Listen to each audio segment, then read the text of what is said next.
It's rare when a band of multiple musicians can work together for decades, continue to put out new music that most people enjoy, and tour the world successfully while putting on a great live show. As of making this video, Motley Crue is having a lot of trouble with everything I just mentioned. I'm not going to get into the dirt of Motley Crue, meaning the autobiography, which really did prove how messed up these men were in their prime, and why some of them probably should have done prison time. Or more prison time than they actually did. It's 2024 and Motley Crue has been popping up in the music news every other month or so, normally over something bad happening with lawsuits or terrible concert footage being shared.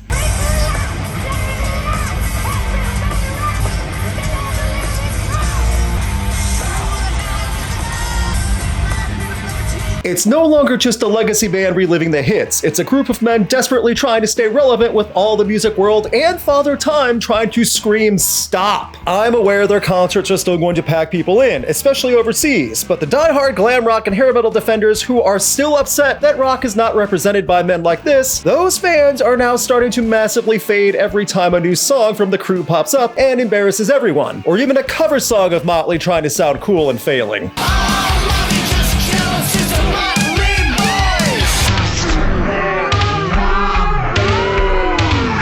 Let's rewind a bit to the 2010s, where Motley Crue announced the final tour, a true retirement tour for the band running from 2014 to 2015 with Alice Cooper as support. A fine farewell on paper, the tour did great numbers, and after seeing and hearing some of the performances, people agreed it was not a moment too soon for the final tour. Maybe next month, maybe a year from now, maybe 5 years from now, somebody's gonna look at you and they're gonna say, you remember that band Motley Crue? They were pretty cool. And you know what you're gonna say?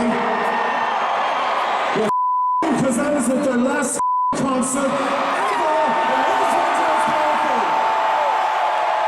Vince Neil did solo stuff, Nikki Sixx did 6 AM, Tommy Lee was Tommy Lee. Does a retirement tour ever mean anything in rock? Of course not. After a several-year hiatus and solo plans not making the big bucks, the band got back together and started planning out stadium tours with other big names. The Crue was back performing in baseball stadiums as a co-headliner with Def Leppard. 80s rock fans were happy, right? This is where the curtain was pulled up on Motley Crue and people started realizing the band were not what they used to be. Not only was it exposed that heavy backtracks were used for instruments and that Vince Neil was reportedly not even able to sing every performance, but this also led to the eventual fallout with Mick Mars. After years, decades even, of mistreatment from the band toward Mick Mars, Mars said he had to step aside and that he couldn't tour anymore due to his health. He still would want to play on records and make new music, but he could not tour the world. How did Motley Crue respond? By forcing him out of the band. If there was ever a sleazy music business move to pull, that'd be it. The most talented member of Motley Crue now removed from the group, and Mars instantly opened the can of worms on the band. Mick Mars confirmed backtracks were used for Nikki Sixx and on singing for Neil. And then Mars had to get litigious and sue the Crue for trying to say he wasn't entitled to his share of touring profits that he already performed on because he was no longer with the group. Rather, the Crue removed him and tried to say he shouldn't get the money he worked for because that's Crue's money, not his. Yeah, I'd lawyer up also. The Crue would push on and enlist John Five, longtime guitarist of Rob Zombie and solo guitarist, to fill Mars' spot. Nothing against John Five to be said in this video as he is excellent, but through 2023 and 2024, it was becoming clear that John Five's talents were going to be wasted. What proof do I have of that? Look no further than Motley Crue's latest EP, Cancelled.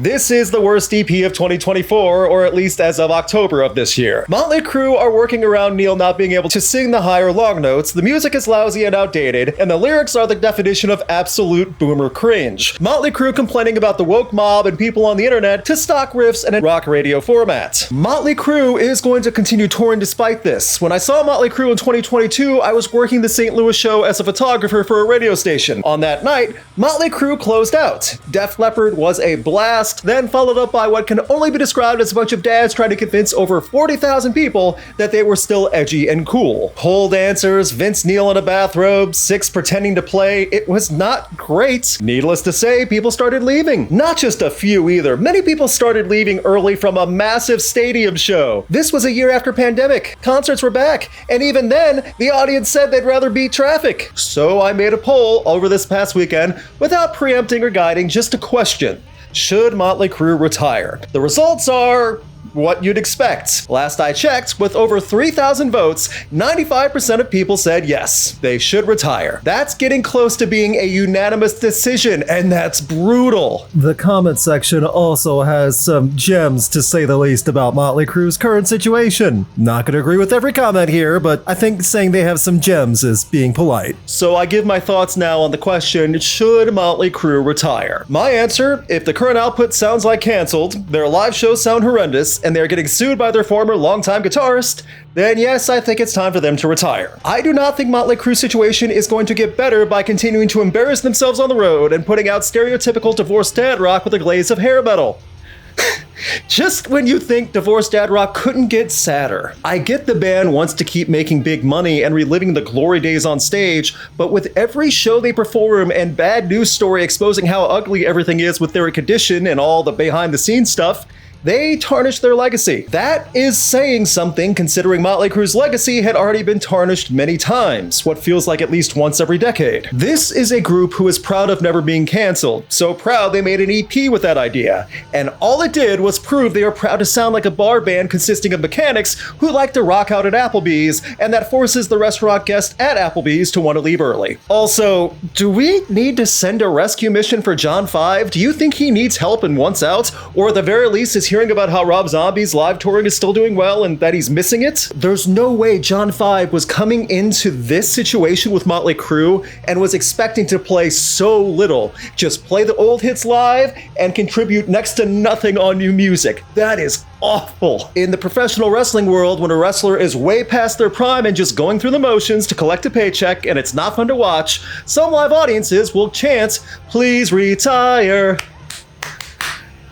I don't think that chant will ever happen at a festival that Motley Crue is on, but I'm just saying I would not be surprised if it happened. I can't say this is being too harsh on the band either. This situation has been going on for years, and it's significantly worse now than it was in 2015 when the group told everyone they were done. That was 9 years ago. There is no nice, easy way to answer this, and if Motley Crue is still making stadium money, it's going to be really hard to tell them that they aren't sounding great. Not to mention if they don't understand that most people are not enjoying the shows live, but rather drinking heavily and laughing at them. So I leave the question to all of you. Do you think Motley Crue should retire? Give your reasoning also, because I understand this is a much broader question that requires some thought process. The link to the poll I posted will be in the pinned comments so you can see the live results, and I don't see them getting better. Finally, because you all demand it, here's a cat. Pearl, would you call Dr. Feelgood?